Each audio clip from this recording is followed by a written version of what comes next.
नमस्कार सभी पेंशन धारक व पेंशन भोगी भूतपूर्व सैनिक। 8 अप्रैल सैनिक खबरों में आप सभी का स्वागत है। जितने भी पेंशन धारक आर्मी, नेवी, एयरफोर्स के वेटरन्स, जितने भी अग्निवीर, वीर नारी और सीएपीएफ के रिटायर्ड और जवान जितने भी देख रहे हैं, आपको बता दें 8 अप्रैल की पूरी सुर्खियां लेके आ गए हैं। बहुत ही इंपॉर्टेंट खबर है, तो आप इस वीडियो को जरूर देखिएगा एंड तक। सबसे पहले सुर्खियां पे बात करते हैं। कम्यूटेशन पीरियड पर आई खुशखबरी। जी हां, जोनल और जनरल मैनेजर को लेटर भेजा गया है, ऑफिशियल लेटर निकल के आ गया है भारत सरकार का। हम आपको दिखाएंगे बड़ा अपडेट। 18 महीने डीए-डीआर पर सरकार का जवाब, जो आप लोगों को पता होना चाहिए कि आप लोगों को कोरोना महामारी में जो फ्रीज कर दिया गया था डीए-डीआर 18 महीने का, जो कि 34,402 करोड़ जो पूरा एरिया है, उसके ऊपर एक अपडेट निकल के आई है कि सरकार की मंशा है कि नहीं देने की, अब एकदम स्पष्ट हो चुका है। अग्निवीर को पुलिस भर्ती में 20% का आरक्षण, बड़ी घोषणा हो चुकी है। किस राज्य में हुआ है बताएंगे आपको अच्छे से। पेंशनर और फैमिली पेंशनर के लिए आरबीआई का गाइडलाइन, मतलब एक आरबीआई का रूल आपको बताएंगे सभी भूतपूर्व सैनिक जितने भी पेंशनर है। 8 पे कमीशन के ऊपर बात करेंगे और आर्मी हेडक्वार्टर ने ब्लॉक किया एसएम रजिस्ट्रेशन और आईडी कार्ड बनना। बहुत ही इंपॉर्टेंट अपडेट है। साथ ही में 3 महीने जो डीए-डीआर का एरियर है आपका, जनवरी, फरवरी, मार्च, जो आपका 53 से 55% हुआ है, उसके ऊपर भी एक अपडेट निकल के आई है। ओआरओपी के ऊपर बताएंगे। साथ ही में डिसेबिलिटी पेंशन, जी हां, बहुत ही इंपॉर्टेंट अपडेट निकल के आई है। दिल्ली हाईकोर्ट ने फटकार मारी है किसको? केंद्र सरकार को। और डिसेबिलिटी पेंशन के ऊपर भी आपको कुछ अपडेट देंगे कि ये एक सामान्य मिलना चाहिए या बेसिक पे, इसके ऊपर भी बात करेंगे। तो चलिए शुरू करते हैं सब कुछ न्यूज। सबसे पहले सभी पेंशन धारक पेंशन भोगी भूतपूर्व सैनिक को बता दें, अगर आपसे गुजारिश है, अगर आप चैनल पर पहली बार आए हैं तो चैनल को सब्सक्राइब कर सकते हैं। नीचे सब्सक्राइब का बटन दिया हुआ है, ताकि इन फ्यूचर भी आप लोग का अपना प्रिविलेज और वेलफेयर ऐसी न्यूज आपको मिलते रहे। तो सबसे पहले कम्यूटेशन पीरियड, इसके ऊपर एक ऑफिशियल लेटर निकल के आया है। लेटर है आप लोगों को साइड में मैं दिखा रहा हूं आपको, 26 मार्च 2025 का गवर्नमेंट ऑफ इंडिया भारत सरकार ने जारी किया है। मिनिस्ट्री ऑफ रेलवे की तरफ से जारी किया गया है। The general manager principal finance adviser को भेज दिया गया है। बहुत ही इंपॉर्टेंट लेटर है। बहुत सारे भूतपूर्व सैनिक की मांग है कि जो कम्यूटेशन कटता है वो 15 ना करके 10, 11, 12 किया जाए। तो इसके ऊपर बहुत सारे पेंशनर धारक पेंशन भोगी कोर्ट केस भी कर रहे हैं। आप लोगों को बताएंगे सब कुछ, इसके ऊपर डिटेल अच्छे से समझिएगा। चलिए, कम्यूटेशन पीरियड कम हो ऐसा पेंशनर चाहते हैं, जिसके लिए लेटर जारी हो चुका है। लेटर साइड में देख सकते हैं। द जनरल मैनेजर को भेजा गया है, जोनल मैनेजर को, कि इसके ऊपर देखा जाए, परखा जाए, टिप्पणी किया जाए कि कोई आउटपुट निकल के आएगा आपको। क्योंकि आपको पता होना चाहिए जो डिसबर्सिंग एजेंसी है वो कोर्ट केस नहीं मान रहा, वो कोर्ट की नहीं सुन रहा, क्योंकि कोई ऑथेंटिक लेटर होना चाहिए, कोई ऑथेंटिक आना चाहिए आउटपुट निकल के। तो यहां पे निकल के आ रहा है कि पेंशनर कोर्ट केस भी कर रहे हैं और उनका जो कम्यूटेशन पीरियड है वो 15 साल ना होकर 11 साल, 12 साल, 10 साल होना चाहिए। कोर्ट केस तो कर रहे हैं और फेवर में भी आ रहा है, लेकिन पेंशन धारक और पेंशन भोगी को बता दें कि जो पेंशन डिसबर्सिंग एजेंसीज है वो कोर्ट जो केस है वो फॉलो नहीं कर रही है। जी हाँ, जोनल मैनेजर को भेजने के तात्पर्य यही है कि अब आपको कोई ना कोई वहां से निष्कर्ष या आउटपुट देखने को मिलेगा। तो अब जो भूतपूर्व सैनिक जो कोर्ट केस कर रहे हैं, उनको मतलब जो भी भूतपूर्व सैनिक इसके ऊपर मांगे कर रहे हैं, बहुत सारे पेंशन धारक सरकार को लेटर लिख रहे हैं, बहुत सारे हमारे सरकारी संगठन है, बहुत सारे हमारे पेंशनर का कमिटी है, एसोसिएशन है, वो भी लिख रहे हैं लेटर भारत सरकार को कि कम्यूटेशन किया जाए 12 साल या 11 साल। तो ये भारत सरकार की तरफ से अभी तक कोई आदेश नहीं आया है, आप लोगों को बता दें। लेकिन ये इंपॉर्टेंट लेटर है जो कि भेजा गया है जोनल को। और ये सबसे इंपॉर्टेंट बात है कि यहां पे जो लिखा गया है, प्रिंसिपल फाइनेंशियल एडवाइजर को भी भेजा गया है, ताकि इसके ऊपर वो लोग बात करें, डिस्कस करें। यहां एक लाइन देख सकते हैं आप, लिखा हुआ है डिपार्टमेंट ऑफ पेंशनरी मैटर्स के ऊपर डिस्कस करें, department of pension and pension welfare को भी कि क्लेरिफाई किया जाए कि इसमें क्या होना चाहिए। तो ये आने वाले टाइम पर आपको गुड न्यूज मिल सकती है। बहुत ही बड़ी खबर निकल के आ रही है। अब मैं बता दूं बड़ा अपडेट, 18 महीने डीए-डीआर पर सरकार का जवाब। जी हां दोस्तों, सरकार का जवाब आ चुका है। मैं अच्छे से आपको समझाऊंगा। सबसे पहले बता दूं कि 18 महीने का जो डीए-डीआर है, ये आप लोगों का कोरोना काल का है। कोरोना काल की जो महामारी थी, उस टाइम कोरोना वायरस जब आया था, तब आपका 3 इंस्टॉलमेंट रोक दिया गया था डीए-डीआर पर। ये 3 इंस्टॉलमेंट का जो कुल राशि होता है, जो जितने भी भूतपूर्व सैनिक का रोका गया था, जितने भी लोग का रोका गया था, 34,402 करोड़ का टोटल होता है, जिसके ऊपर सरकार का एक अपडेट आया है। इसके ऊपर बहुत सारे भूतपूर्व सैनिक टिप्पणी भी कर रहे थे और बहुत सारे कमेंट्स भी आ रहे थे और बहुत लोग बार बार कमेंट्स कर रहे थे, क्योंकि बहुत सारे हमारे जो सरकारी संगठन है, जो हमारे एसोसिएशन है, वो बार बार लेटर लिख रहे थे कि अगर एक बार में आप पैसा नहीं दे सकते तो किस्तों में दी जाए। चलिए मैं आपको अच्छे से पढ़ के समझाता हूं, आप अच्छे से सुनेंगे। यहां पे साइड में आप देख सकते हैं, 3 किस्तों में मिल सकता है बकाया, इसके ऊपर क्वेश्चन मार्क। कर्मचारी संगठनों ने सरकार को एक प्रस्ताव दिया था कि अगर आप एक बार में पूरा राशि नहीं दे सकते हैं। अगर एक बार में पूरा राशि देना मुश्किल है तो बकाया राशि जो भी है उसको 3 किस्तों में दी जाए। इससे सरकार पर एक साथ मतलब कि आर्थिक बोझ भी नहीं आएगा और साथ में ही कर्मचारियों को उनका हक, उनका फायदा, उनका वेलफेयर, उनके हित पे न्यूज रहेगा और आ जाएगा पैसा।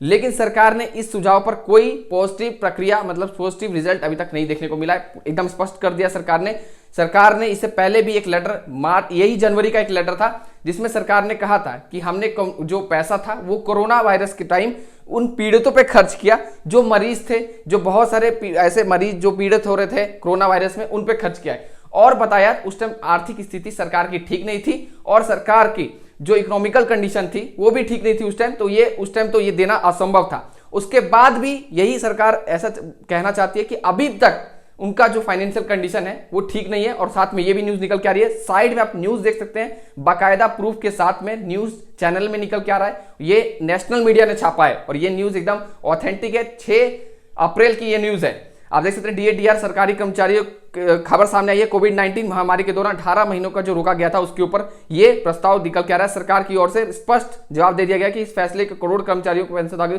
प्रभावित होंगे कि ये मुद्दा लोकसभा में भी उठा था, लेकिन इसके ऊपर सरकार की प्रतिक्रिया यही है कि सरकार DADR पर आप लोग का जो है अभी तक कोई भी फाइनल रिजल्ट नहीं दिए और मुझे तो ऐसा लग रहा है कि देने की मनसा ही नहीं है सरकार की। आप लोग कमेंट करके जरूर अपनी प्रतिक्रियाएं कमेंट बॉक्स में जरूर बताएं। आप अपने सुझाव अपने कमेंट बॉक्स में जरूर बताएं जो मैंने अभी आपको DADR पर अपडेट किया कि सरकार क्या चाहती है, सरकार का क्या आदेश निकल के आ रहा है। तो ये मैंने आपको स्पष्ट कर दिया। अग्निवीर के ऊपर एक बहुत ही अच्छी खुशखबरी निकल के आई है। जितने भी अग्निवीर हैं उनको एक बहुत बड़ा प्रिविलेज मिलने जा रहा है और ऐसा कर रही है, बगल में आप देख सकते हैं अग्निवीर रिजर्वेशन दिया जा रहा है उनको 20% का मतलब आरक्षण, 20% का जितनी भी वैकेंसी आएगी उसका 20% अग्निवीर की रहेगी।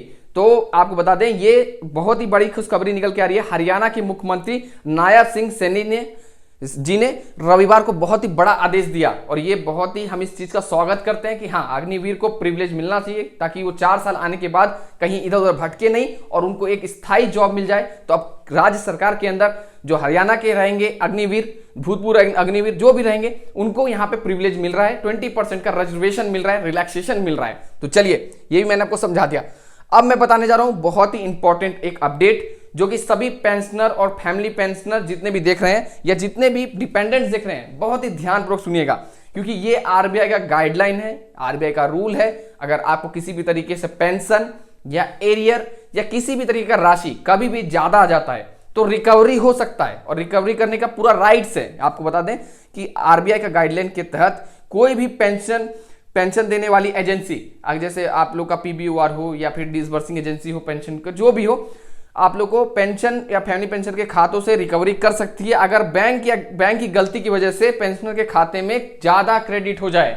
तो बहुत सारे मैंने देखा भी है भूतपूर्व सैनिकों का कि पैसा ज्यादा आ जाता है। आप लोग बहुत सारे कमेंट भी करते हैं सर मेरा पैसा बहुत ज्यादा आ गया, इतना एक्सपेक्टेशंस नहीं था, फिर कटता भी है। तो ये आप लोगों को मैंने समझा दिया कि ये RBI का रूल है, RBI का गाइडलाइन है कि अगर वो रिकवरी भी कर सकती है आपके खातों से।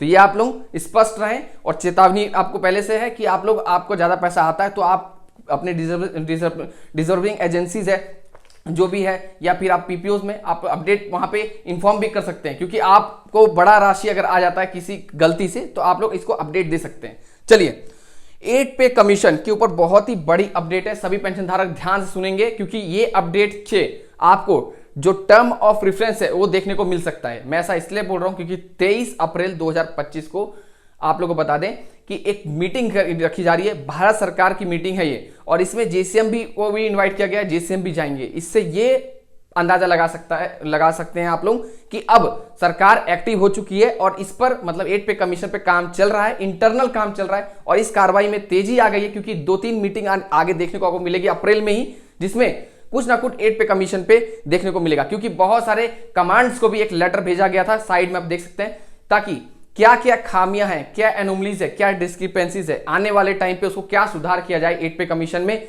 सही से सब कुछ होगा। इसलिए अभी से इस पे कार्रवाई चल रही है।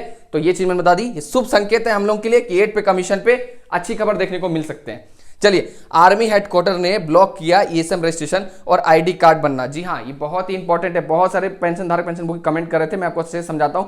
ये मैं बात कर रहा हूं आप लोग का KSB वेबसाइट अभी सस्पेंड कर दिया गया है, क्लोज कर दिया गया 2 से 3 महीने तक। आप लोगों का कुछ भी काम नहीं होगा, आपका स्कॉलरशिप भरना हो, ऑनलाइन कुछ आपको अपलोड करना हो, या आप लोगों का ये जो भी भूतपूर्व सैनिक रिटायर आते हैं वो रजिस्ट्रेशन करते हैं, कुछ नहीं होगा। आईडी कार्ड बनना, ये सब कुछ नहीं होगा केएसबी की वेबसाइट पे। ये अपग्रेड हो रहा है वेबसाइट और इसमें टाइम लगेगा भी। यहाँ पे सरकार ने एक लेटर साइड में देख सकते हैं, अपग्रेड का लेटर है ये, जिसमें जो भी भूतपूर्व सैनिक किसी भी तरीके से अपना फॉर्म फिलिंग करना चाहते हैं, आईडी कार्ड, ग्रीवेंसेस, अभी कुछ भी रजिस्ट्रेशन एएसएम का कुछ भी ऐसा नहीं हो रहा है। इस पोर्टल को टोटली ब्लॉक्ड है अभी ये। तो बहुत सारे भूतपूर्व सैनिक मतलब दिक्कत का सामना कर रहे होंगे या परेशान होंगे, तो परेशान और हताश नहीं होना है। आप लोग के लिए यहाँ पे लेटर जारी हो चुका है, आप लोग अभी रेस्ट कीजिए। चलिए, आप लोग को सबसे पहले मैं बताने जा रहा हूं, एक हमारे भूतपूर्व सैनिक है जिनको यहाँ पे दिल्ली हाई कोर्ट की तरफ से जीत मिली है और केंद्र सरकार को फटकार मिली है। अब मैं ये क्या अपडेट है, चलिए आज अच्छे से पढ़ता हूं, आपको समझाता हूं। आपको बता दें कि एक हमारे भूतपूर्व सैनिक थे जिनका उम्र, आपको बता दें यहाँ पे सुविधा, वो ये 34 साल की सेवा के बाद भी पेंशन से वंचित। पहला मामला पूर्व सूबेदार ये जो गवास अनिल जी है इनका था, जो कि उन्होंने 1985 में सेना ज्वाइन किया था और 2015 में डायबिटीज मिलिट्स टाइप 2 पीड़ित होने के कारण सेवा से हटा दिए गए थे। तो बता दें रिलीज मेडिकल बोर्ड, जो रिलीज मेडिकल बोर्ड है कि उन्होंने विकलांगता को 20%, यहाँ पे बता दें 20% स्थायी माना, लेकिन विकलांगता पेंशन देना से इनकार कर दिया। तो इन्होंने फिर दिल्ली हाईकोर्ट का दरवाजा खटखटाया और वहां से जीत हासिल की और फिर फटकार भी खाई सरकार ने। केंद्र सरकार को फटकार मिली कहां से? दिल्ली हाईकोर्ट से। ये मामला जो है मैं साइड में लगा रहा हूं, आप देख सकते हैं। तो ये दिल्ली हाईकोर्ट से पूर्व सैनिक के पक्ष में फैसला, विकलांगता पेंशन देना होगा।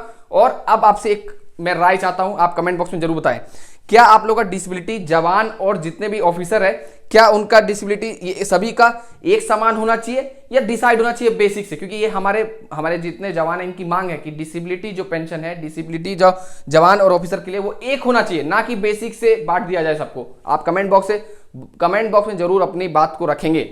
चलिए, तो ये मैंने आज जानकारी आपको दी डिसेबिलिटी पेंशन पे। और जितने भी भूतपूर्व सैनिक जो 1 रैंक 1 पेंशन के हकदार हैं, लाभार्थी हैं, जो पीएमआर में हटा दिए गए थे, जो आउट कर दिए गए थे, जो बाहर थे पीएमआर मतलब हमारे जो ऑन रिक्वेस्ट आए थे, उनमें भी एक भूतपूर्व सैनिक को जीत मिली है। जी हाँ, बता दें ये दिल्ली एएफटी से जीत मिली है उनको। इसके बारे में कोई और वीडियो में चर्चा करेंगे, अच्छे से आपको समझाएंगे। अगर आप भी एक पीएमआर हैं और ओआरओपी 2 से वंचित रह गए तो क्या कार्रवाई करना है, नेक्स्ट वीडियो में मिलेंगे। आप लोग चैनल को सब्सक्राइब जरूर कर लीजिएगा ताकि जो भी सैनिक खबरें होती हैं टाइम टू टाइम आपको मिलते रहे। एकमात्र चैनल जहां पे सर्वश्रेष्ठ जानकारी सरल और सटीक शब्दों में दी जाती है। अब आपसे अंत में विराम दे रहा हूं मैं अपने शब्दों को, लेकिन आपसे यह चाहता हूं कि आप किस राज्य से देख रहे हैं कमेंट बॉक्स में कमेंट जरूर करें, क्योंकि उस राज्य का जो भूतपूर्व सैनिकों की नौकरी आती है, नियुक्ति आती है, बहुत सारे भूतपूर्व सैनिक अपने राज्य में नौकरी करना चाहते हैं, तो हम आपको जॉब अपडेट्स भी देंगे। तो अपने राज्य का नाम लिख कर जाएं और कैसी लगी ये जानकारी ये भी लिखे। इसी के साथ मैं शब्दों को विराम देता हूं। जय हिंद, जय भारत, वंदे मातरम।